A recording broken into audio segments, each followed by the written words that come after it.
My name is Amy Miller. I'm the Assistant Director of Career and Technical Education for the South Dakota Department of Education.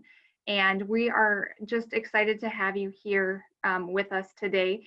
And I know that for some of you, it felt like your school year ended like this. I've seen a joke floating around about the Tiger King days of quarantine. And if you think back to where all this started and the toilet paper shortage and all the anger and all the anxiety and all of the craziness that school year ended, I also know it made a lot of you sad to know how your kids were doing, and it was, you pivoted overnight and you hit it out of the park, and we're very, very thankful for all that you did to get through those years, the end of the year.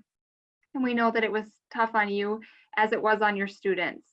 But then we also know that just on the horizon you have going back, and that there is, you miss your kids, you want to be back, you want to see them, but you also have the anxiousness of when's the other shoe going to drop, what else is to come, what are those unknowns going to be like.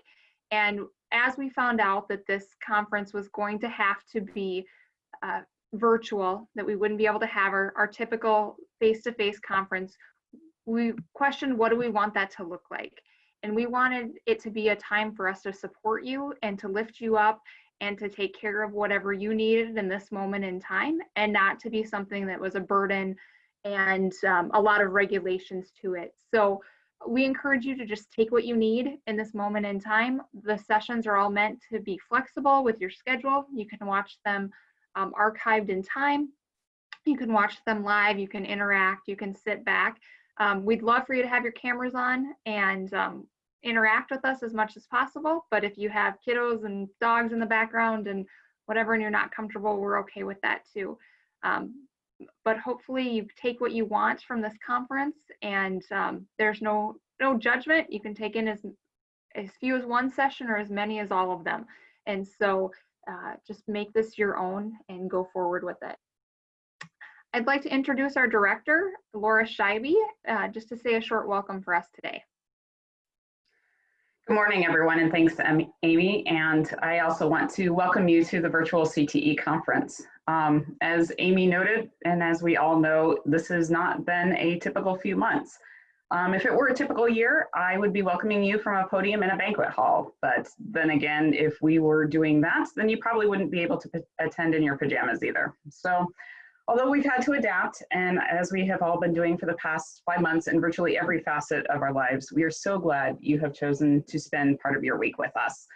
Be this I have been to more CTE conferences than I can count year, or be it your first. And whether you are directly connected to CTE or you are here, as Amy mentioned, just to catch a few breakouts that you need, and you are still wondering what on earth a career cluster may be, we welcome you. And again, we're so glad that you joined us.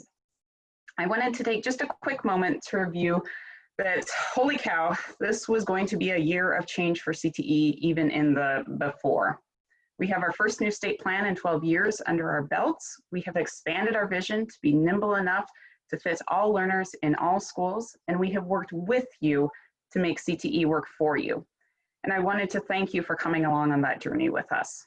I gave my first welcome at the CTE conference mere days after Perkins 5 had passed, and I'm unbelievably proud of the work the DOE team and all of you at schools across South Dakota have come together to pull off in the intervening 2 years. So hats off to you. Our students are in good hands. I also want to give a particular hats off and my sincerest thanks to Amy Miller. She joined our team on January 2nd, and what an intro it has been. She had the vision and the stick-to-itiveness to organize this virtual conference. So thank you, Amy. And thank you to the rest of the DCTE team for your hours of work to make this come together. I hope all of you attending will agree that by the end, they have put together something truly special. As Amy noted, this conference is unique, and we really built it to be for all of you. Take what you need from it to recharge, refresh, and renew. Your students will need you to be at your best now more than ever. So we really hope that this conference helps you head confidently into fall, whatever that looks like at this moment, and whatever it will look like 2 months and even more from now. So know that we are here for you. Thank you for attending. Thank you for taking as much of it as you need. And with that, Amy, I will turn it back over to you. All right. Thank you. So who do we have attending this conference? This is a little different than our normal range. We have approximately 400 to 450 people. That ranges from CTE teachers to elementary teachers to middle school, high school core content teachers, special ed teachers, DOE and state staff from all agencies such as the Department of Labor and other agencies. Post-secondary educators from our technical colleges and Board of Regents systems, school administrators, CTE administrators, school counselors, and other industry and agency partners, which are core to helping our CTE program stay current. So as you can tell, we are a very diverse group, and we're so excited that you're all here. One thing you might wonder is, why is this the place for you, or why are you here? And I hope a little bit of what you do over this time is reflect on how CTE fits into your total school concept. If it's an outlier as those CTE teachers over there, and they're not pulled into a lot of your general school happenings and development, really take a look at that and how you could better partner with them. Are you doing a 4th grade plant unit in science? Do you need to team up with the ag team? Are you an early childhood educator and you should be teaming up with your FACS team? Are you a math teacher and want to know how to better help those kids connect with how they're ever going to use these skills in the real world? We really hope that you think about that as you go through this. And as I said, our industry and community partners are so essential to helping our CTE programs stay current and innovative as we transition through with the changes that our workforce is going to go through in the next couple of months and years. As Laura said, this was a time for change in CTE. We are on our new state plan for about 3 months now that we've had that in the works and approved. And as part of that are these vision and tenets that guide our work. And for those of you that are not in CTE, I think you'll see that there's a lot more here that you have in common than maybe you realized. Part of our mission is to make sure that kids, regardless of age, background, or zip code, have the same experience. So a kid in Rossholt or McIntosh or Belle Fourche has the same opportunities that a kid in Rapid City or Sioux Falls has. And we want them to be well-rounded adults when they get to the end, and that they have the tools to be successful in that marketplace. And so you're really going to see some of our sessions today and throughout this week tie into these tenets and making sure that we have equitable access and innovative programs to help guide that work going forward. A little bit about how the conference works. You all had found our link to get in here this morning. We hope that you find the virtual conference website easy to use, but the agenda and session tabs will guide you through the links. If you want more details about what each breakout session is about, you'll find that in the sessions tab. And then underneath the session description would be the Zoom link down at the bottom. Those are all posted each day. So today you will only find the Monday ones, and then when you log back on tomorrow morning, you'll find the other ones. Okay.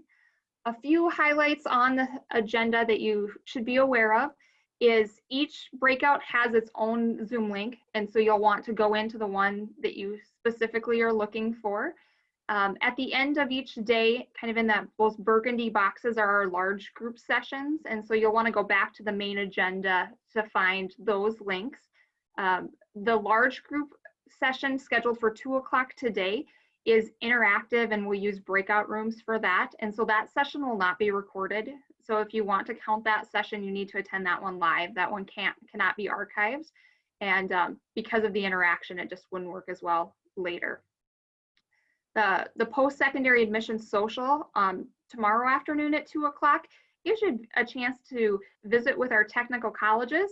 If that's a new term to you, the technical institutes have been renamed to technical colleges, and they, along with some of our Board of Regents schools, will be there with admissions reps to just talk to you about changes that are expected on campus, new programs, anything you might want to know about how to help your students be successful and looking into those programs. And then we'll join back here for a final farewell at 11 o'clock on Wednesday.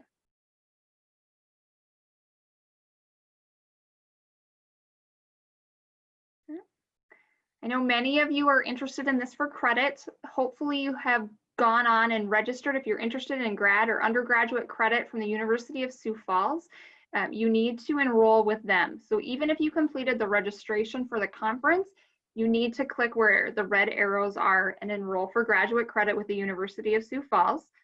And then in order to receive that credit, that reflection template has a short form to fill out for the session you attended, and then just a simple paragraph talking about what you thought about that session.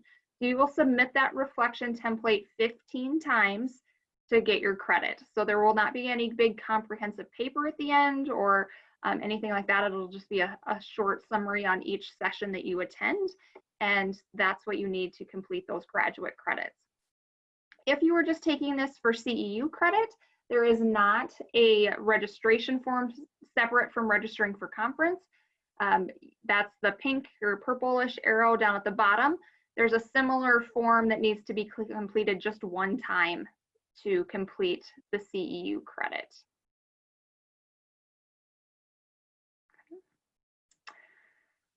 All right, we talked about archiving the sessions, and our good friends at TIE are going to help us with that and get those archived sessions up as soon as possible. Hopefully very, very soon, if not within a week for sure, but we'll try and get them up as quickly as possible. You'll be able to click on that archive session and go to watch your videos at your own time, but keep in mind those ones that I mentioned that can't be recorded live, and that there might be a slight delay in the time that we can get those up. If you have any questions regarding credit or anything else with the conference, you can certainly reach out to me, and my contact information is there, but it's simply amy.miller@state.sd.us for my email. A few changes that maybe you're aware of and maybe you're not, but we've had quite the staffing switch at DOE in the last couple of months. And so 3 new regional specialists kind of moved around. So Michelle Nelson, while she's a familiar face to many of you in the ag cluster, she did take Brad Scott's region. So she is now the regional specialist for the Southeast region. Brianna Fabris has replaced her in the Southeast Central region, and then Jamie Betcher is our new Western region representative. Beth Schneider just joined us last week, and she's the program director for JAG, or the Jobs for America's Graduates, the new position, and we're very excited for all that's to come with that. And then if you're looking for Erin Larson, she has left us as well, and I have replaced her. So if you're used to your same person that you've worked with for the last couple of years, just know that that these are your new people to help you out, and we'd be happy to help you going forward with anything that you might need. All right.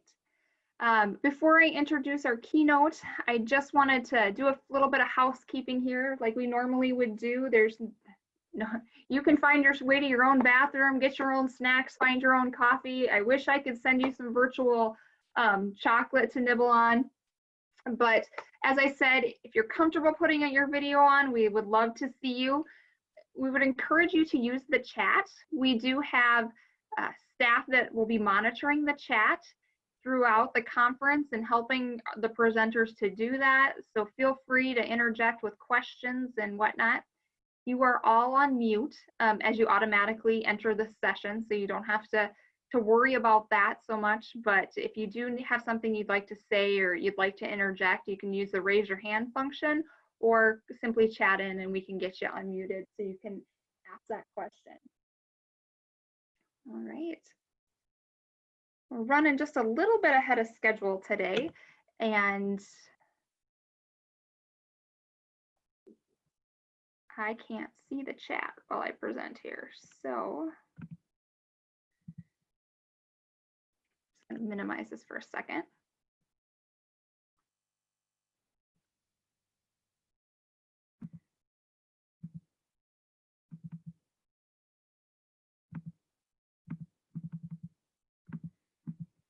All right, if you have chatted in with any questions, I will get back to that while Jessica is presenting. Apologize for that. All right, so I'd like to introduce our keynote speaker. She is with Sharp Brain Consulting. Jessica is passionate about empowering underserved and minority communities, diverse representation, and brain education. Jessica is working to transform organizations through education about the brain. She believes that you can transform your brain, you can improve the world. She is the founder and CEO of Sharp Brain Consulting, a brain-based organizational development firm. She's passionate about empowering traditionally underserved and minority communities and improving her local community. She does this through her involvement in a variety of organizations, including the Junior League of Greenville, the United Way of Greenville, the Greenville Theater, and she is a graduate of Leadership Greenville and a diversity fellow with the Riley Institute, and has been recognized for her work in the Better Greenville community. She regularly speaks about various topics related to the brain and has a master's of public affairs in the University of Missouri and is currently a student at Williams James College, where she is obtaining her doctorate in leadership psychology. In her free time, she enjoys listening to podcasts, reading, and spending time with friends and family. We're excited to have Jessica with us today. Jessica, are you on? Yes, I'm here. All right. Well, we're just a little bit early, but I'm going to go ahead and turn it over to you and let you take it away. Awesome. Yeah, so I'll share my screen in just a second. Okay. So like kind of everything, I think that this keynote will potentially feel a little bit different than if we were in person. But it was really important to me that that everything that I did, really allowed everyone who was here to walk away with something. This is such a different and unique time is probably the best word that I can come up with, the most positive word. And so it might feel, a little bit different, but want to make sure that I'm, really giving you all, I think what you need to go on it and teach. So I'm going to share my screen here. Perfect. And I don't really need to do an intro. So perfect. I'm just going to go ahead and start. And if you put something in the chat function, I think the team here is going to be able to let me know. Sometimes on this particular computer I'm using, it's hard for me to see chat when I have the screen shared. So just somebody flag me down if there's something that I need to know. So I'm going to start with a story. I'm from Alabama. I was born in Alabama. I live in Greenville, South Carolina, as my bio talks about. But I often kind of say that I'm not really supposed to have the life that I have right now. So my dad grew up in Pritchard, Alabama, which is a town in Mobile County in Alabama. There's a picture here on the screen of what downtown downtown Pritchard looks like today. The Alabama has really what some UN officials call the worst poverty in the developed world in Alabama. And Pritchard, this city, is the most impoverished city in Alabama. So just kind of think about what that, what it looks like and feels like. And like I said, this is a photo of what the main street looks like now. And it looked very different probably 20 years ago. It was more robust and there were businesses there, but this is what it looks like now in Pritchard. So my dad had two brothers. He was the oldest of the three. I mean, the poverty that they grew up in is something that I often can't fully wrap my brain around. I think it's because I don't really want to fully wrap my brain around, quite frankly. Anything that you can kind of think of in terms of what poverty looks like, right? Not always having food to eat, this idea of, oh, it's school time, so, we're going to go and get new school clothes. I mean, that was not a luxury that they had. My dad as an adult got braces because that was just not something that they were able to have. So he was the oldest of the three. And I'm kind of, tell the story of the three and finish with my dad because his story and who he is will really thread throughout the rest of this discussion. So the baby of the three, his name is Damien. He was lucky, blessed, whatever word, feels appropriate, but he is really good at football. And so for him, he came to the world and thank goodness had a talent for football. And you all are in South Dakota, and I'm not sure how different it is, but in the South, football is king, and football is this thing that we love a lot. So being skilled particularly at football was a gift. And so for him, football was how he got out of Pritchard and got out of poverty. He was able to play football, at the college level, and did quite well there, played at the professional level, and is now a football coach. And so for him, he was able to separate himself from poverty because of football, because of his talent. The middle brother had the more probably traditional story that we think about when we think about folks in poverty, right? He, unfortunately, I think, in my diagnosis, if you all had probably a heck of a lot of undiagnosed mental health issues, and probably some undiagnosed, learning issues. And so for him, how he coped with some of the trauma and some of the challenges of growing up in a community that, quite frankly, was not really built for one to succeed. How he coped with that, how he managed, was through drugs and alcohol. And so, now as an adult, he's sometimes able to say that he knows that was what he went to, because he didn't really feel like there was necessarily anything else for him to cope with, to deal with the stressors. We'll talk about a little bit about trauma and adverse childhood experiences a little bit later, but if you've heard of ACEs, this is kind of how we talk about trauma as it relates to young people. There are 10 adverse childhood experiences that can impact a young person between 0 and 18, and the impacts of that will follow you long, into adulthood. Based on, my calculations, based on the stories I've been told, the 3 of them had between 8 and 9 ACEs, adverse childhood experiences, which is exceedingly high. So his life was built on this foundation of essentially what we call risky behavior, risky choices when we talk about young people, and then on to adulthood. And so we, engaged in drugs and alcohol, was basically in and out of the criminal justice system, which, if you know anything about that system, essentially once you are in the system, you are involved with the criminal justice system, it becomes hard for you to fully get out unless you have a complete and utter life change, right? Which he didn't. He still doesn't. And so he is now, he is in prison in Alabama. And he was, quite frankly, a little lucky, because he had 2 brothers who had financial means and were able to support him, sometimes living with them, able to support him in terms of making sure he had a good lawyer, those sorts of things. But, that is his story, and that is kind of the traditional story that we sometimes think about when we think about young people who live in poverty, that they are engaging in risky behaviors and that their life trajectory is different because of factors completely and utterly outside of their control. And then there's my dad. And again, he'll, his story, his life will thread throughout. It's funny, sometimes when I talk about my dad, people utilize his story, which I'll talk about a little bit more in a second, and who he was as an example that, every kid who has challenges, every kid has opportunity, every kid can get out of poverty, every kid can deal with the challenges of trauma. And I like to say, well, slow down. Because one, I think he came to the world pretty exceptional. But he also had some things that were around his life that allowed him to have the foundation to succeed, right? So, my dad grew up in the same household that was, had mental health issues, abuse, alcohol. Again, if you know anything about adverse childhood experiences, which we'll talk about a little bit later, he had, all of the bad things that you don't want in a life when you're growing up. And he says now, like, he knew he didn't want to be poor.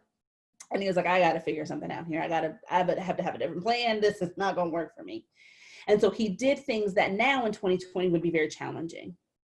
He went to the bank and convinced the bank to give him a loan for a car, right? Which does not happen now. He was able to make sure that even though his family, his nuclear family, his parents really did not encourage education and didn't encourage, going to college and doing homework and that sort of thing, he persevered, he pushed through and was like, no, I'm going to keep doing this, right? He sought out adults who would be on his team and be in his corner. He sought out experiences. He met my mom through essentially a high school graduation college readiness program. He was really intentional. And so he went to college and thought, what is the degree that I know when I leave here I can get a job? Okay, I'm going to get that, right? He was just always very thoughtful and intentional. But what we know, now, me as someone who has worked with young people for my entire career, as someone who is a brain expert, and as someone who is, very affluent with psychology, I know that there were some things that my dad had, and this is a picture of my family. The other thing that I didn't tell you is that my parents were quite young when they had me. My dad was 20. So all of the baggage, right, of living in poverty, and then you plop on, okay, let's have a child as a teenager, right? So my brother and I have a very big age gap. But, my parents were young when they had me. So the gap kind of, makes a little bit more sense when you understand that.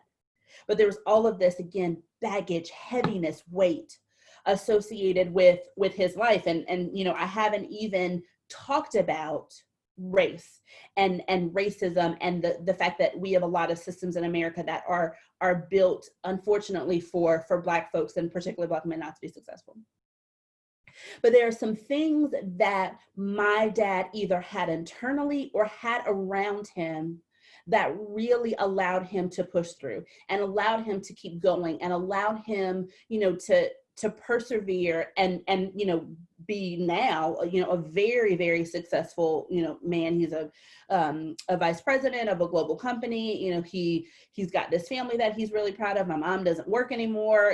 Financially, they're able to do that. And so he was really able to completely change the trajectory and then put, my brother and I on a path that essentially now, for me growing up, I would have had to really try to fail. Like I would have had to try really hard to not be successful because the path was laid out for me. I mean, I did all the things I wanted to do. I always knew that college was going to be an option. I knew that they were going to pay for it. I got a car when I was, 15. All of these things that made my life really easy because of some things that allowed him to persevere. So while the list is long of things that really pushed him and allowed him to be successful, he was, incredibly resilient, incredibly intentional about his choices both then and now, and just really thinking through this step will lead to this other step. There are a few things that I think are really particularly important for us to think about, as educators, as people who work in spaces where we positively impact young people. So we're going to talk about a few things. There's going to be 5 essentially values that we'll talk about, and we'll kind of chunk them up into 2 categories. The first 3 that we'll talk about are empathy, courage, and authenticity. And those 3, kind of in my opinion, the first 3 of the 5, are things that we all collectively will need to get through this year. Amy talks about it at the beginning. Every teacher, every educator, everyone who works with young people I know, it was sad.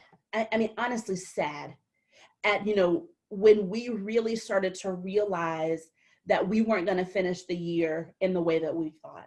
That we were going to have gone to school one day and not realize that that was the last day that we would be seeing our young people for that year. And potentially, depending on, what school you're in, or if they are seniors, or if they're in 8th grade, that we may not see those young people again. So we are, there's a grief that I think that many of us are living with, right? Then there's also, for so many educators and parents, there's this underlying, fear of both the unknown. And then there's also this fear of what happens if I get sick? Or what happens if a student in my class gets sick? Or what happens if my child gets sick, right? And, and my boss will sometimes say, well, the death rate is really low. And I say to her, I don't think anybody wants to get sick for 3 weeks or 2 weeks, right? So there's this fear on top of grief, right? And then there's also just this, every teacher I know is trying to figure out, okay, well, I might have to this random week be virtual, and I might have to do this in person. And so I've got to get really nimble and creative, and everything that I do, I've got to shift and prepare and be, figure out what's going on here. So there are just a lot of emotions that we're all kind of wrestling with. Anybody, I am not in the classroom anymore, but any of us that are really working with young people are wrestling with. And so I think, again, there are going to be some things that we need both for ourselves, but that we need to cultivate within our classrooms. So we're going to start with talking about empathy. And so I'm just going to stop sharing my screen for just a second. I'm going to pull up a video that's really going to describe empathy. And once we watch this video, we'll kind of go back and we'll talk some more about empathy. And again, in a traditional keynote, you probably wouldn't have had a video. You would have been stuck with just me talking for an hour. But this video is one of my favorites. Part of why, quite frankly, I'm sharing it in this keynote is because I shared in pretty much every presentation I do. And so I thought it'll save me a little bit of time on the presentations later to share it now. So I'm going to pull this up, and then, like I said, I'm going to reshare my screen so that you all can watch this video. Just going through the YouTube ads. Perfect. All right, we're going to pause that, and then I'm going to reshare my screen to make sure that everyone can hear. Perfect. All right, so this is just a very short video that's going to provide an overview of empathy. Connection. Empathy. Uh-oh. There we go. I'm starting again.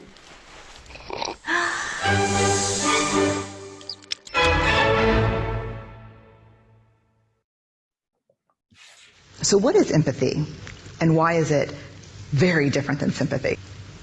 Empathy fuels connection. Sympathy drives disconnection. Empathy, it's very interesting. Teresa Wiseman is a nursing scholar who studied professions, very diverse professions where empathy is relevant, and came up with 4 qualities of empathy. Perspective taking, the ability to take the perspective of another person or recognize their perspective as their truth. Staying out of judgment, not easy when you enjoy it as much as most of us do. Recognizing emotion in other people and then communicating that. Empathy is feeling with people. And to me, I always think of empathy as this kind of sacred space when someone's kind of in a deep hole and they shout out from the bottom and they say, I'm stuck, it's dark, I'm overwhelmed. And then we look and we say, hey, you climb down. I know what it's like down here, and you're not alone.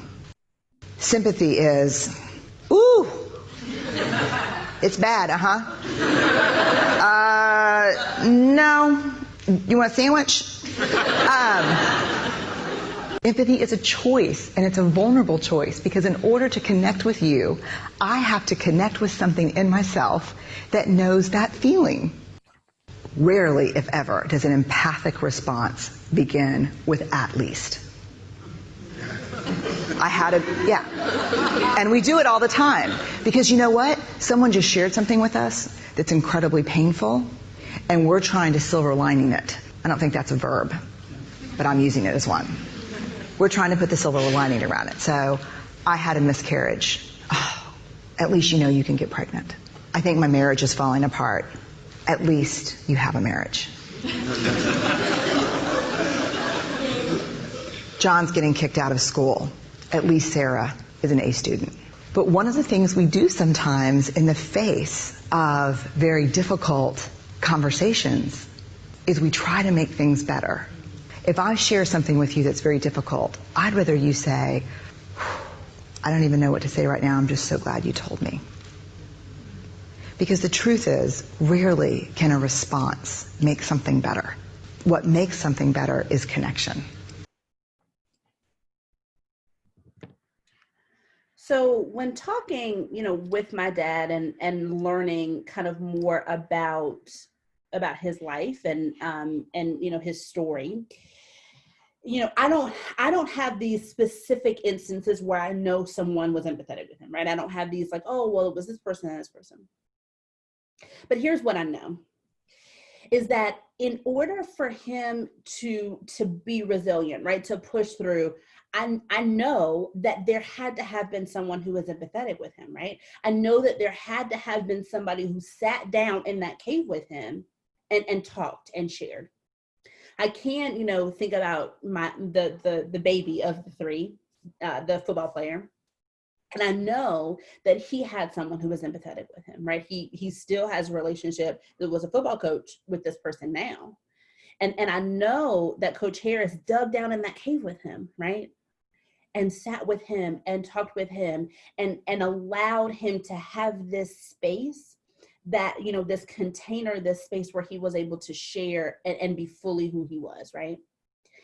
And so, you know, when we think about all of our young people, traditionally, you know, when I talk about empathy, you know, pre-COVID, I really would talk about this in the context of our low-income students, you know, of minority students, of students who had these additional barriers at play that they really had to work to overcome, that as adults who worked with them, we had to be empathetic. We had to be down in the cave with them.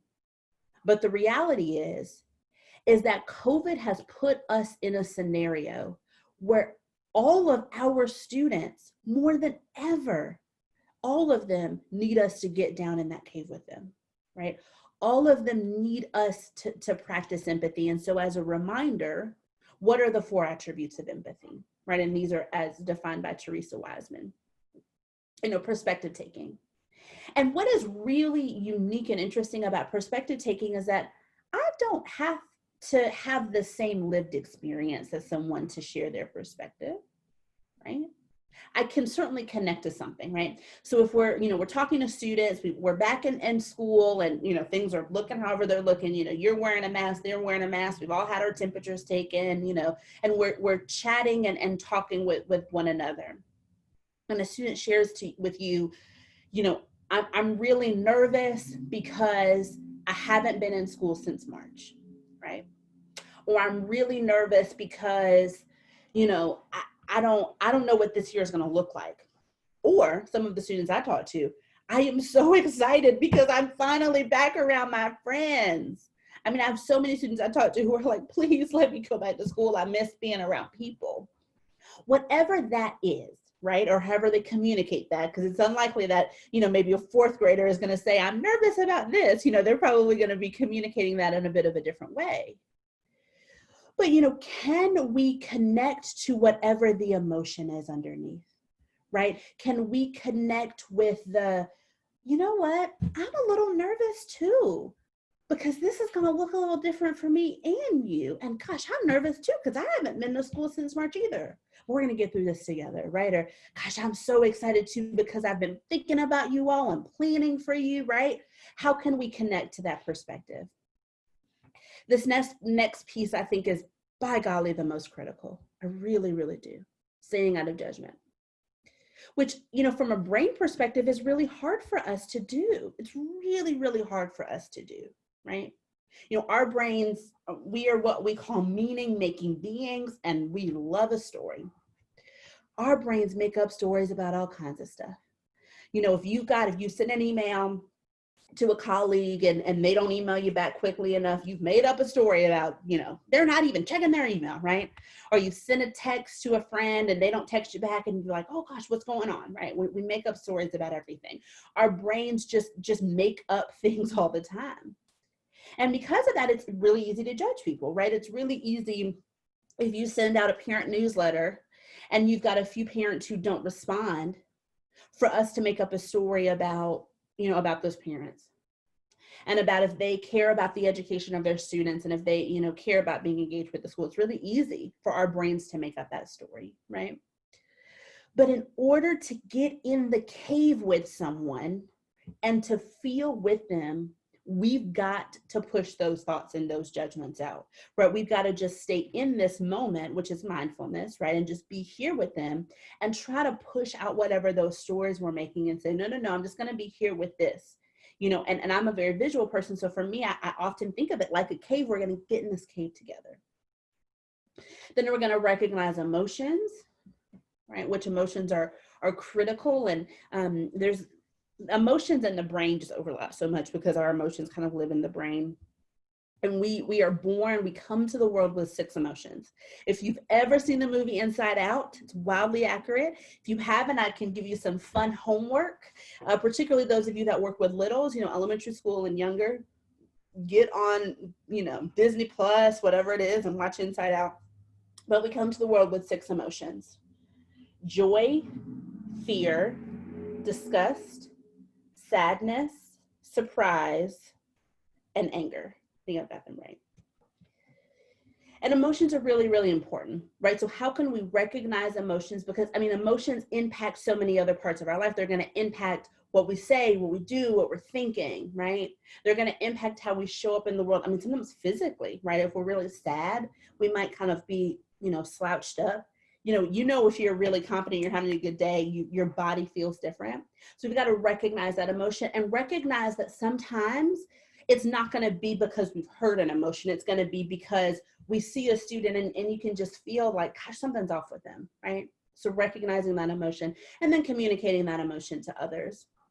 There's some research that suggests that communicating emotions and saying, I am very sad right now. I am grieving the end of the school year. I am very anxious about the fall. That can activate what we sometimes in neuroscience call our brain's braking system, which can help decrease our stress, right? So even just sitting with a young person and talking through their emotions with them can potentially help to kind of decrease their stress level.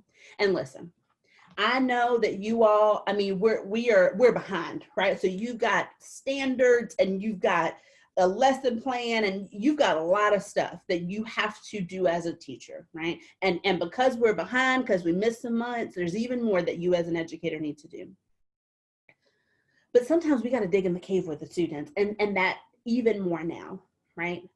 And so what I know is that from my dad, from my uncle, adults being empathetic with them and being on their team allowed them to sometimes work through the emotions that they weren't able to work through at home. Those emotions were not something that they could say, hey mom, I need to talk about, or hey dad, I'm feeling. That just wasn't the way that things were. My grandparents' house, I believe Brene Brown says, your life is just generally better if you believe that everybody does the best they can with what they have, right? My grandma has a severe mental illness. And so her best meant that she wasn't always going to be able to get in the cave with somebody, right? And my grandpa, his best was that he grew up with trauma and poverty and all of this stuff, right? So he wasn't able to dig in the cave either. So their other adults had to be able to get in that cave for them. And the other thing that I want to just share with you is that every kid needs a champion. Many of you have probably seen that Rita Pearson, TED Talk, and I'm going to move this for a second to get out of the chat function. But, many of you have seen that Rita Pearson TED Talk, and it's a great one. If you haven't seen it, it's, it's pretty long, but for a TED Talk, it's long. It's about, I think 12 or 13 minutes. But she talks about, every kid needs a champion. Every kid needs somebody in their corner, right? Who's going to be on their team. The Search Institute, their research, body, they do a tremendous amount of research. They have these, what they call 40 developmental assets. And every kid, I don't care what your home environment looks like. I don't care what your community looks like. I don't care how much money your parents make. Every kid needs a set of assets, right? And one of those assets is a non-family member caring adult in their life. That's why mentor programs are so important, right? I run a mentor program. It's why, it's important to have, just people like I don't have children, but I have a lot of friends who do. And so, I sometimes just, I'm the pretend aunt, right? Where, they can just come and hang out or, share things with me, right? Kids need a non-parent adult in their life. And some of you are teaching, a lot of kiddos, right? You're at the high school level maybe, and you've got 30 kids per class times 5.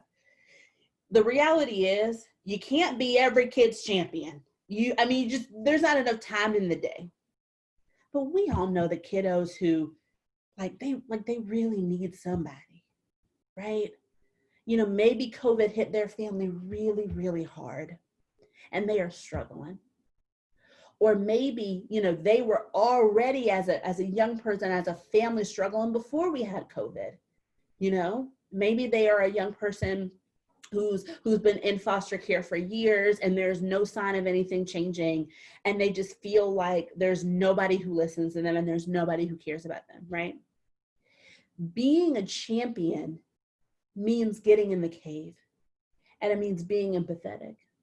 It doesn't mean it has to take a lot of time, right, to have these conversations and build. But empathy is one of those things that we're going to need both for your students and your colleagues, and we'll talk about, you know, internally in a little bit here, but that's one of those things that we just really are going to need on the other side of this. The other thing is courage. I think that, you know, that my dad had to be courageous, right? You know, he had to often go against the grain. He had to often, you know, do things that felt like they were impossible, right? I mean, just living in Pritchard, I mean, it's the kind of community now where even my dad, my uncle, you know, who is, he's a football guy, so he's a pretty big deal in the state of Alabama, but they don't go to Pritchard at night alone. Even like now, you know, it's not safe. You know, it required, you know, courage to push through and say, this is not the life I want. It's over here. And I got to keep going, because that is the life. That's the goal. That's the end game, right? And then you add all these other, you know, oh gosh, now, you know, we're 20 and pregnant. Okay, we got to keep going. You know, I feel like in this time, I feel like I'm talking about John Lewis all the time, and I felt it appropriate, you know, to talk about John Lewis in this presentation. So John Lewis, for those of you who don't know him well, he passed away, gosh, at this point about 2-ish weeks ago. And John Lewis was a champion. Doesn't feel like enough of a word, but he was a champion for civil rights. You know, when he was, it's just young, I mean, 16, you know, the age of some of our students, he basically decided, I don't think that this is right. I don't think that what's happening here is right. I'm reading his autobiography, and he talks about when he was young, he's from a city outside of Troy, Alabama, and his parents were sharecroppers. And you know, when school was open, they would sometimes not be able to go to school, because if individual families needed their kids at home to help with you know, sharecropping, kids couldn't go to school. And so he talks about, you know, you would just know some days it was everybody in the classroom and some days it wasn't, because that's just what it was. And he talks about he would sometimes, when, you know, hide in the morning, like after breakfast, he would hide because his parents said, oh, no, today's not a day for you to go to school. And he knew he wanted to go to school. So he would hide and wait for the bus. And, you know, I can, like, in my head, I can have this image of like him running to the bus because he needed to go to school. And he knew, you know, that for him, similar, I mean, very similar to my dad, he did not want to be a sharecropper, y'all. He said it to his parents, this just doesn't feel right. Something about this doesn't feel like this is a good idea. And so we knew that his life was going to be more, needed to be more.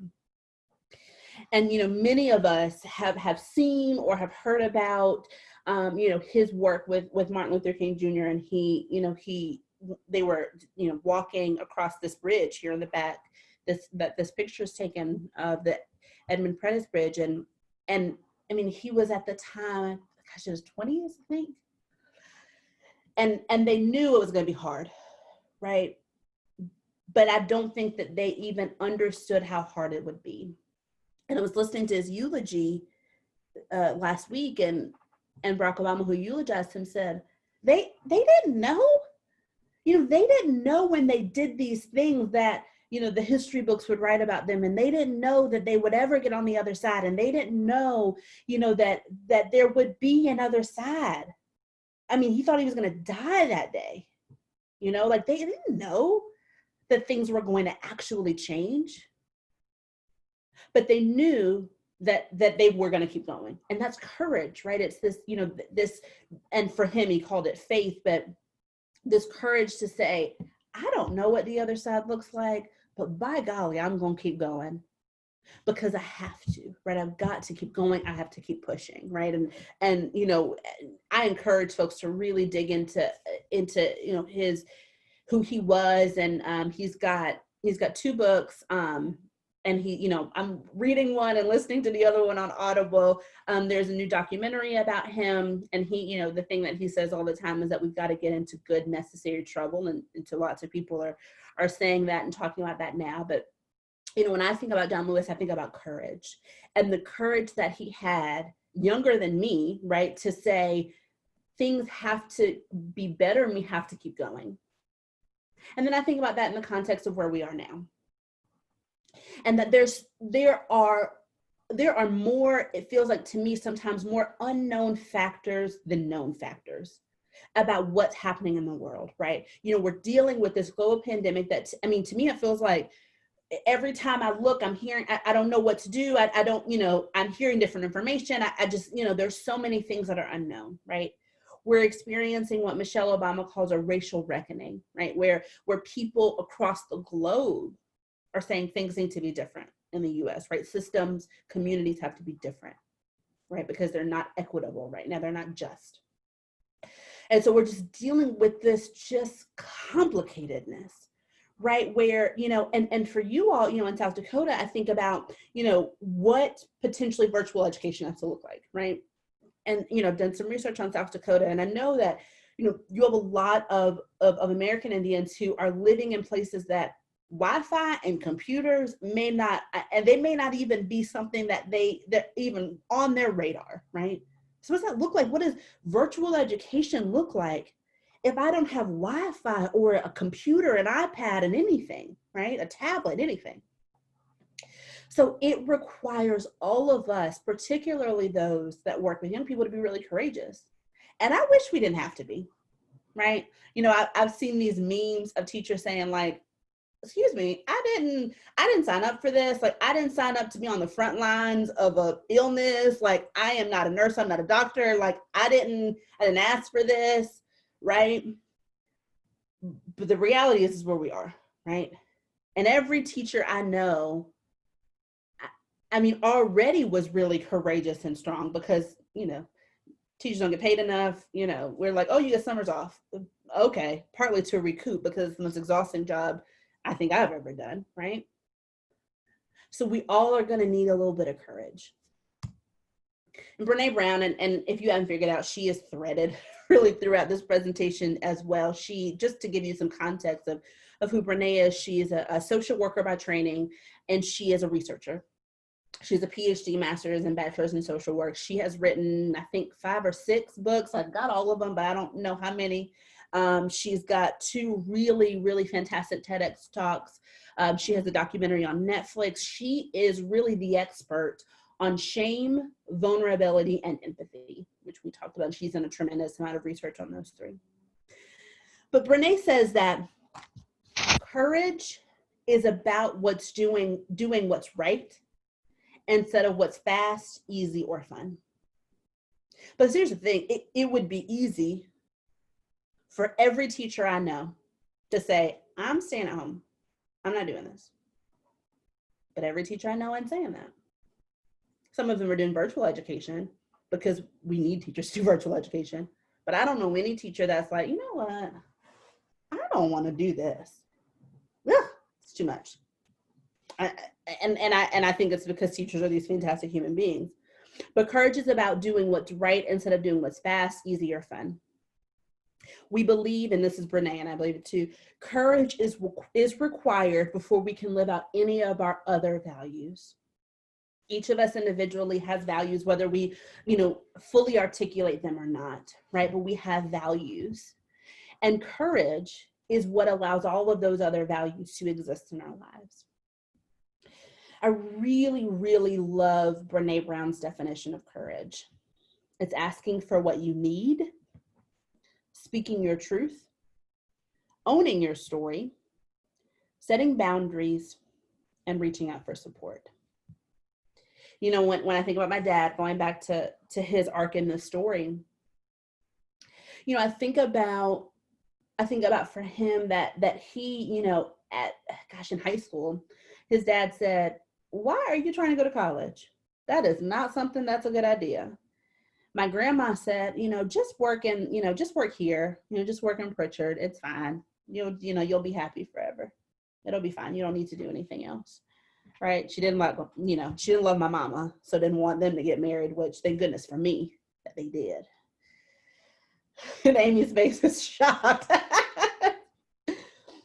But he spoke his truth and he said, no. Just because you all think that I shouldn't go to college and have anything to do with me, I'm going to go to college. I'm going to figure out a way to go to college. He owned his story. Even now, he talks about his life and his upbringing and really owns that this is part of how and why he is who he is today, right? Setting boundaries. It would have been easy for him to allow those thoughts to infiltrate his brain and say, well, my parents think I should do this, so I'm just going to do this, right? But he set, even it was internal, some boundaries to say, I'm going to put their opinions over here, and I'm going to put mine here. And then reaching out for support, which I know he did, through both some formal programs. He was in the Upward Bound program, which is, as I mentioned, how he met my mom. It was a high school graduation college readiness program. But he also had his grandpa, he had a great relationship with, lived down the street. So, that is how Brene defines courage. So, when we think about, us and all of what this looks like for us now, what does courage look like for you, right? What does it look like for you all as educators and as the people who are holding space for young people to thrive? What does it look like for you to ask for what you need? What does it look like for you to speak your truth, right? And then what does that look like in the context of a school district? What does it look like for you to say, this is what I think, even though I'm an employee of the district, right? Like that you're going to wrestle with that, right? What does it look like for you to own your story and say, this is who I am and this is why I showed up to teach? What does it look like for you to set boundaries, right? Are you going to say, even though before I would grade papers on the weekend, I'm only going to do it now on Saturday morning because I need some time for me, right? What does that look like? And then this last thing I think is going to be really, really critical for all of us. But what does it look like for you to reach out for support? What does it look like for you to say, hey, principal, I need some support on this. I need to talk through this. Hey, friend who teaches down the hall, can we talk about this, right? How can we build courage in our students? How can we model this for them and explicitly teach them, right? How can we teach them to own their story? Whatever their story looks like, as complicated as it might be, right? How do we encourage them to reach out for support? And to find those champions that we talked about. What does it look like for them to speak their truth? I wish we didn't, but we're all going to need a heck of a lot of courage, our students and the adults in these buildings. I sometimes find myself frustrated because when we are when we're talking about kids need to be in schools, right? They do. But I find that I'm frustrated because we spend a lot of time talking, rightfully so, about young people, but we don't spend a lot of time talking about the adults in the building, the admin, the teachers, the staff who support, the building's operations. All of us are going to need to be awfully courageous, those students and the adults. And then the last thing of the first three is that all of us, will need to be authentic, which feels like, oh gosh, that may not feel like a good fit here. But again, when I think about my dad and when I think about young people who have, extra set of burdens, of challenges, of obstacles that they need to overcome, I think that a heck of a lot of them are going to have to be authentic. We think about, as Brene defines it, authenticity is the daily practice of letting go who we think we are supposed to be and embracing who we actually are. My dad was supposed to be someone who worked at the shipyard in Pritchard. That's who he was supposed to be. He was supposed to live a life where he was going to be in Alabama forever, and then maybe eventually, he would have gone to college or shifted jobs. He would have maybe gotten a promotion, but he was supposed to be someone who was in Alabama and stayed there, and didn't have the ability to have choices, right?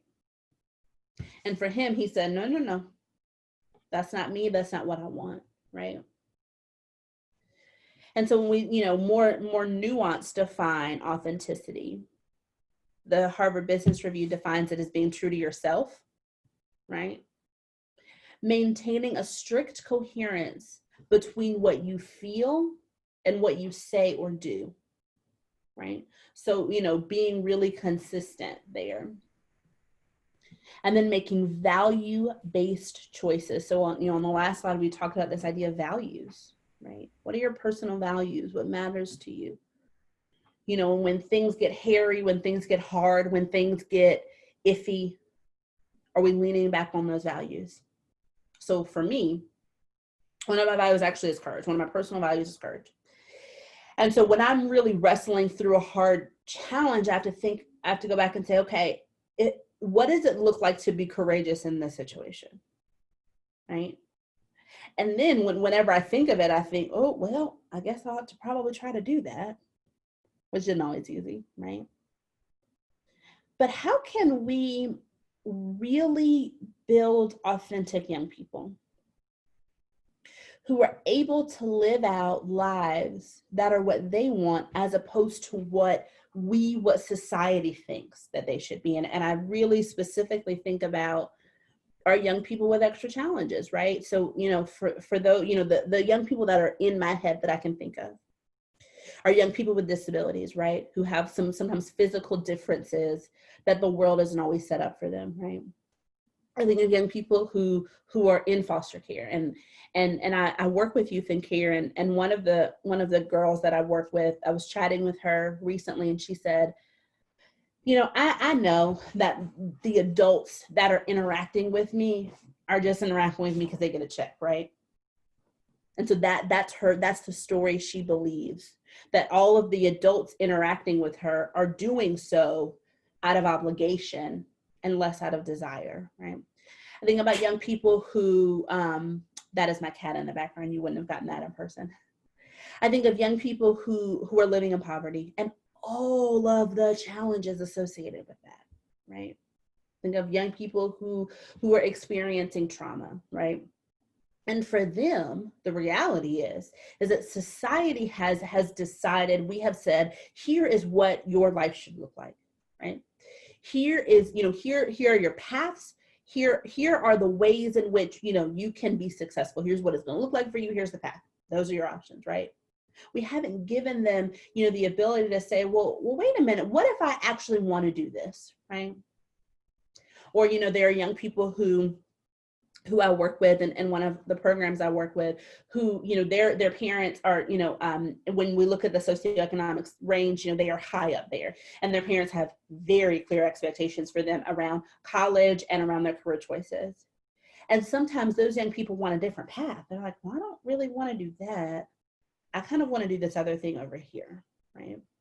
So how can we cultivate in young people this, you know, on authentic spirits where they say, I actually really want to do this, right? I mean, sometimes I think, you know, those of us, you know, people who don't work with young people, I think we sometimes discredit them and say, oh, they're just teenagers. They don't know.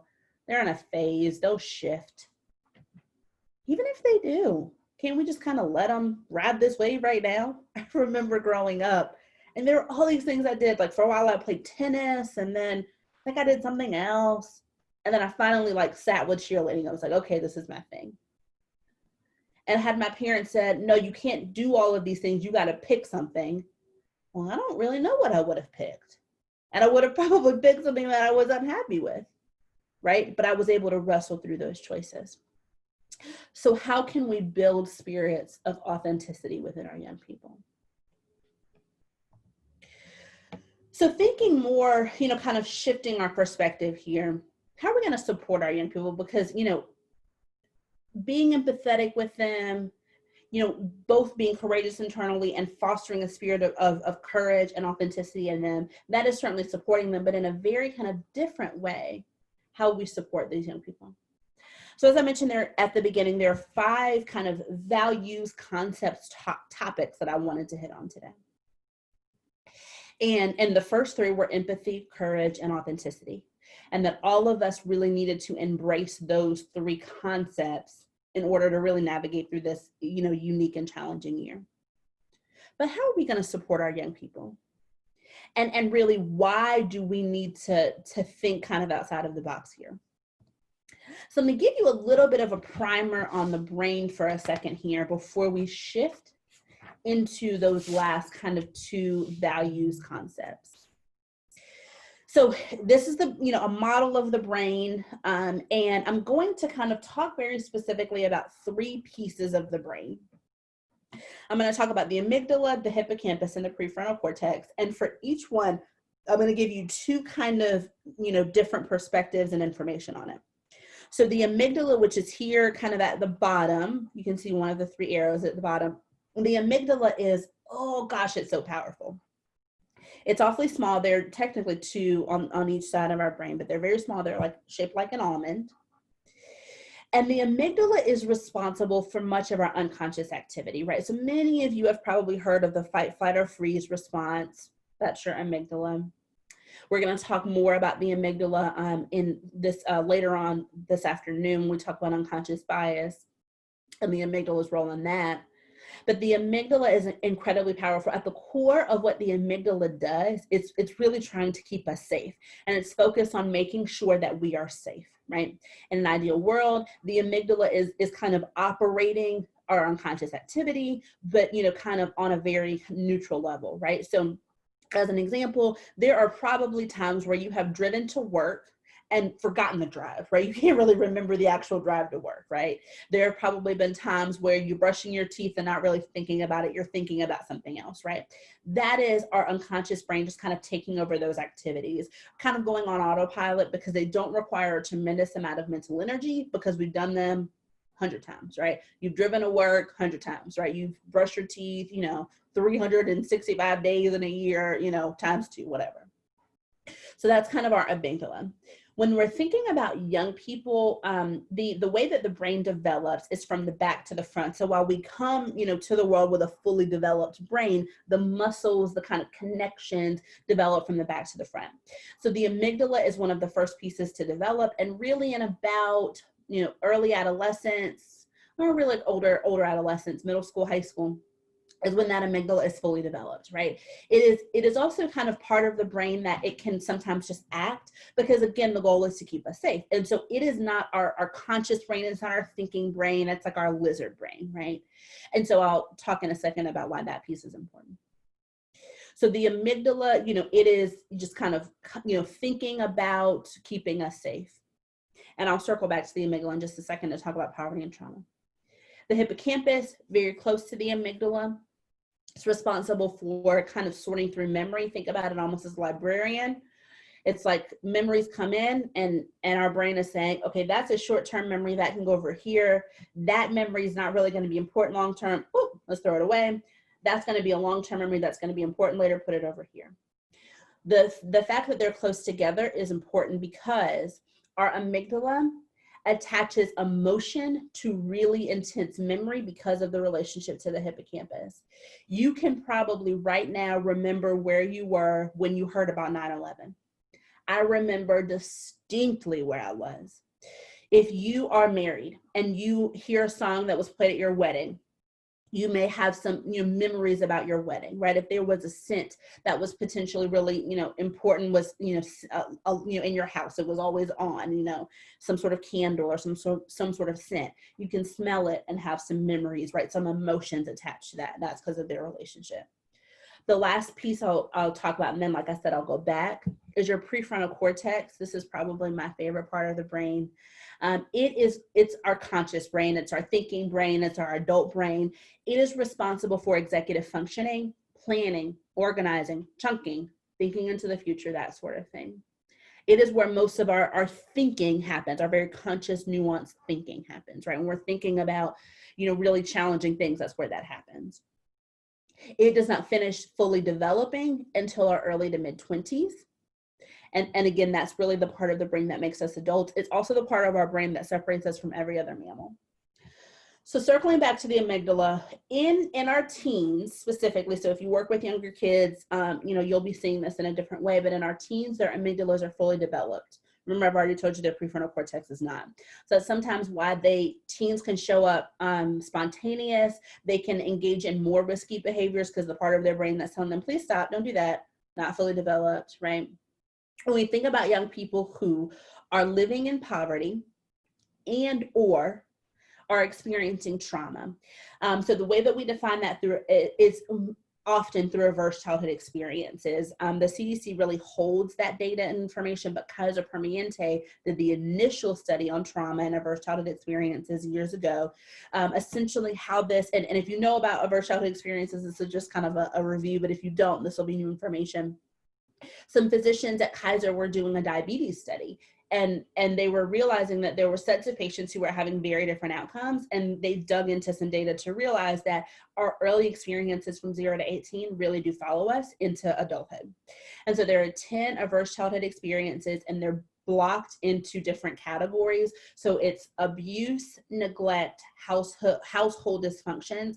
So abuse, physical abuse, physical abuse, sexual abuse, I think emotional abuse may be in there, neglect, physical neglect, emotional neglect. Then there are these household dysfunctions, as they define it, dysfunctions, seeing your mother treated violently, having mental illness in your home, addiction in your home, having a family member who's incarcerated, or having caregivers, parents who are divorced. And so, you know, many folks have one or two of those. What the research says is that if you have 3 or more, that's when the impacts will follow you for a longer amount of time and they'll be deeper. I'm going to argue that depending on what your 1 or 2 is, you're going to have those same things. But that's kind of how we define trauma is, does a young person have, you know, are they experiencing emotional neglect? Are they experiencing physical neglect? Some argue that racism is also trauma. So there are also some other things that some people will define as trauma. So that's kind of to give you a primer of kind of what I mean when I say poverty and trauma. So for young people who are living in poverty, who are experiencing particularly repeated trauma, which is one of those ACEs, right? If I'm being abused, more than likely it's repeated. My amygdala is larger and more attuned to environmental threats. What that means is that my amygdala was already kind of on guard trying to keep me safe. That means that it is even more, it's like even more intensely trying to keep me safe. And those environmental threats, we're very social in nature. Our brains are very social beings. Things that feel like not a big deal. Sarcasm, like our sweet middle schoolers, when they switch into different cliques, right? I'm mad at this person this day. I'm sitting at this table this day, that sort of thing. That can feel very, very intense to a young person who's living in poverty and or experiencing repeated trauma, because it's an environmental threat, right? If I get pushed in the hallway, right, it may feel really intense to me because my brain was already kind of on guard, right? So, you know, these kiddos have larger amygdalas that are more attuned to environmental threats. Because the amygdala is bigger, the hippocampus is impacted because of their relationship. The amygdala literally takes up more room. So the hippocampus is impacted, which impacts memory. That prefrontal cortex, even though it doesn't finish developing until your early to mid 20s, for young people who've lived in poverty for a long time, particularly into their 20s, or even just 18, right? Or who have experienced repeated trauma, their prefrontal cortex has less gray matter and is less thick. What that means is that their prefrontal cortex isn't as strong, right? So all of those skills that a prefrontal cortex allows you to do, the thinking, the planning into the future, those sort of things, folks who are living in poverty or experiencing trauma, it's just not as natural to them because the part of their brain that is supposed to be programmed to do that is just off a little bit. It's not as strong. It doesn't mean that they can't do that. It doesn't mean they can't think into the future, those sort of things, but it's not as natural of a thing for them to do, right? So in the best of circumstances, we've got teenagers running around being spontaneous, you know, engaging in risky behavior. Then when you add, you know, and the poverty and trauma piece can be regardless of age, right? If we've got a 6-year-old who's been living in poverty for much of their life and or experiencing repeated trauma, you know, it's going to show up for them too, right? Their amygdala is going to show up because their body's trying to keep them safe. And if I'm a young person who's been experiencing, you know, trauma and or poverty, what my brain is, it doesn't fully necessarily know what's safe and what's not safe and when things are safe, right? Because there are lots of times where it's not safe, right? And you know, not to go on too much of a tangent, but if that trauma relationship, if my repeated trauma is because of an adult, which it very likely is, my relationship to adults and my perception of adults is very off, because adults have been the ones who have inflicted trauma on me, right? So to kind of give you some context. As I've been talking to some of my social worker friends, we're concerned about the brains of kiddos in light of COVID, and not necessarily of every kiddo, but of ones who were already living in poverty, who were already experiencing trauma, kiddos who for them, COVID like really, really, really impacted their family. How has this impacted their already growing and developing brain? So just gives you a little bit of context on the brain pieces, so that you know that some of these things that I'm talking about are there's a brain purpose for them, right? So, when I talk about empathy and authenticity, sometimes I share that because it helps with the brain, right? If I am engaging in empathy with a young person and I'm in the cave with them, their amygdala may be able to quiet down just enough that their prefrontal cortex, while it's still developing, but it can engage, and they can, hear me and have a conversation with me. So the last two things that I'll kind of talk about, and then I'll do kind of a quick thing here with you all, in the interest of time, is the first one is lead with love. And I know when I say that, it's like, love? Well, wait a minute. I've been reading a lot of books here recently about love and its definition, and the fact that, that love is so much more than romantic love, right? That there's all of these different types of love, right? And so love is so many things, right? And one of the things that I encourage you to do later is to really think about, for you, what is your personal definition of love? How do you define love? What does it look like? What does it feel like? But kind of as I think about love, as I dig into some articles and reading about love, here's what some of the things that I think love is. Love is patient, which goodness knows is sometimes hard to do with our kiddos. Love is respectful. Love is kind, right? Love is resilient. And love is thoughtful. And we could have thrown up probably 15 other words. And if we were in person, I may have asked you to yell out some words and we would have put them on a flip chart. But how can we lead with love? And y'all, I know this is hard, because teaching is the hardest thing in the world. We don't give you enough credit, and we certainly don't pay you enough. But how can we lead with love when we go back into these classrooms in a few weeks, right? How can we be patient with our kiddos? Because, every kid, whether they are 5, 17, and they haven't been in school since March, any sort of routine that they will have gotten accustomed to is out, right? I think about my brother who's 11, and my mom has already said she's got to whip him into shape before school starts, because all he wants to do is play, right? So we're going to have to be really patient with ourselves, but by golly, be patient with our kiddos. We're probably going to have to be a little bit kinder than normal, because I've already mentioned some of them are struggling. Some of them are excited and they're so excited they can barely contain themselves. But some of them may be struggling. So how can we be kind? We're going to have to be resilient. I remember when I was teaching, there were some kiddos that were harder to love than others. And some of them that I had to really struggle and push through to love them, because they drove me crazy. How can we be resilient, particularly with the kids that are harder to love?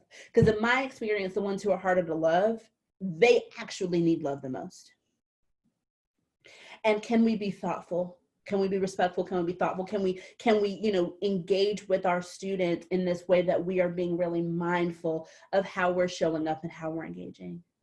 But can we lead with love? Because I think if we do that, I think actually everything else is covered. I really do. I think the empathy, I think all of that stuff is covered if we can really lead with love. The last thing before I switch to teachers and you all and wrap up is can we create a sense of belonging in our schools, in our classrooms, in our after-school clubs? Can we create a sense of belonging? Belonging is defined as following: a shared identity, right? We are all in Miss Sharp's first period class. We are all students at Malden High School, right? We are all freshmen. We are all seniors. You know, if you start saying 9th, 10th grade, 11th grade, they quickly, those students have a shared identity, right? Having a shared kind of core identity. Creating is also belong when we have a sense of interdependence, right? So this, in terms of the school environment, is pretty, it happens oftentimes on its own, in the sense that if I'm a first grade teacher, I probably don't teach PE. So I have an interdependence with the PE teacher, because my kiddos go to this teacher when it's time for PE, and then they come back to me. So we are connected, right? When we think about students, how can we, you know, tie them together in a way where they kind of have to rely on one another, right? That they have to be interdependent. The next thing about belonging is having a sense of shared values. Again, from a faculty perspective, that in theory is a little bit easier, right? We all care about the well-being of our students. We all want our students to be successful, right? But in the context of a classroom, how do you set expectations and say, in this classroom, we believe this. In this classroom, this is how we engage with each other. In this classroom, we will do this, we will not do this, right? And then this last thing is, it's so critical, an ability for people to feel fully able to be themselves. When I come to the school as a student, as a teacher, do I have to put a mask on? Do I have to kind of cover up who I am? Or can I just be who I am? I'm rewatching King of the Hill on Hulu. And Bobby Hill is the son of the main character. And Bobby is just such a character. Like, he's like funny, and like he really enjoys being funny, and he just has this whole like little personality. And Bobby like just so wants to be able to be who Bobby is. And he just wants to be able to go to school and be this jokester, and and he's really like, in the season I'm watching now, like really vying for class clown, right? Like, can we just allow everybody to show up like a Bobby Hill and say, I'm gonna be who I'm gonna be, right? Even though sometimes we do have to say, in this class, we're not going to joke. We need to talk about biology. But can students, show up as who they are? And then can you show up as fully who you are? And the reason why belonging is so important is because we have a biological need for it. I mentioned this, our brains are social beings. Our brains like have to be in community with other people. If you've gone to a Psych 101 course, you have probably heard of Maslow's hierarchy of needs. At the bottom are things like food and water. Those of us in the neuroscience world feel like connection and belonging have to be at the bottom. Because if I don't feel like I have a group, a squad, a team that I am a part of, like I'm struggling to be, right? And for some people that's a family. For some people that is a group of friends. For some people that maybe work, right? I like have an actual biological need to have a community and to belong. And what we know is that for some of our students, they don't have it anywhere else. Their family structure is not such where they feel like they belong. Can your classroom, can your school be where they belong and where they get to just show up and be whoever in the world they're going to be, right? And breathe a little bit deeper, right? How can we create a sense of belongings in our schools and in our classrooms, and lead with love? The last thing is, please don't forget about yourself. I'm going to link to this video. There's the document with all of the like resources and stuff from the other presentations. I'm going to make sure that I add a few from this one, including this video. Self-compassion is, it's about essentially being really kind to yourself. And Kristen Neff is, she's done, a whole bunch of research on self-compassion. And this video, she basically outlines what self-compassion is and really goes into depth, which I think is good. She has a great website too, but I'm going to link to both her website and this video. But the last thing that I want to leave you with is very similar to self-compassion, is it's self-care. It is always hard to be a teacher, but I think that anybody who doesn't think it's harder now is kidding themselves, right? And we, society, me, are asking a lot from you, right? I'm like, lead with love, create belonging, be empathetic, get in the cave. I'm asking you to do all these things that are not necessarily easy, right? And they require a lot of mental and emotional and physical energy, right? And I know that, and we're, everybody's like, we got to get kids back to school, go, go, go, go, which means you all have to go back to school. Please, please, please be kind to yourselves and engage in some self-care. This is an image from Timothy Joy. She's an artist. She's awesome. And you know, millennials have hijacked self-care, and we've like turned it into being like wine and bubble bath, and that might be self-care for you, and that's fine. But at the core of it, self-care is just, what do you need to be at your full self? So for me, it's 8 hours of sleep, right? For some people, it's meditating. For some people, it's going into the sunshine and getting some vitamin D every day, right? For some people, it's, you know, it's artistic and painting and that sort of thing, right? I don't care what it is, but whatever it is, can you try to build it into your life a little bit, right? I'm asking you to do another thing, right? Add another thing to your calendar. But this year, and particularly this first semester, it's just going to be hard. So I encourage you, I implore you, if you will, to try to take care of yourself as much as you can, right? And so that is how it will end, is with this slide, with this image of please, you know, out of all of the things that I've talked about today, I've talked about empathy and courage and authenticity and love and belonging. And those things are so, so, so important. But the thing I want to leave you with is self-care. And I've got 2 more presentations later today. I hope that you consider joining me. I'll be talking about unconscious bias and then engaging low-income caregivers. And so that is where I will leave you with this morning. Thank you so much, Jessica. Great insight, and ties into so much that's happening with our conference. You'll find ACEs threaded throughout in several presentations leading up to the 9 a.m. on Wednesday, where we really get in depth on ACEs. If that's a new concept to you, it kind of totally brought perspective to me. And you guys have heard Governor Noem talk about the kids that we've lost touch with, and I know that we're all thinking about that, and we're worried about those kids, but until it slaps you in the face, sometimes it doesn't even come full circle. I was in Target about 2 weeks ago, and you know how we all go to Target now, and masks on and eyes down and get our business done. And I heard this squeak from the end of the aisle, "Hi, Mrs. Miller." And it was a sophomore boy that I had that generally wouldn't have gone out of his way to say hi to me, but he is the kid that we're talking about here, and he fits in, and it sunk my heart right there in that moment, because I realized he missed school as much as school missed him. And so take care of yourself as you get back to these kids, and really just thank you, Jessica, for those words. We are going to take a break now for about a half hour. Join back at 11 for the breakouts, another set of breakouts at 1, so you're on your own for lunch, and then we'll wrap up with the open session at 2. So thanks, everybody.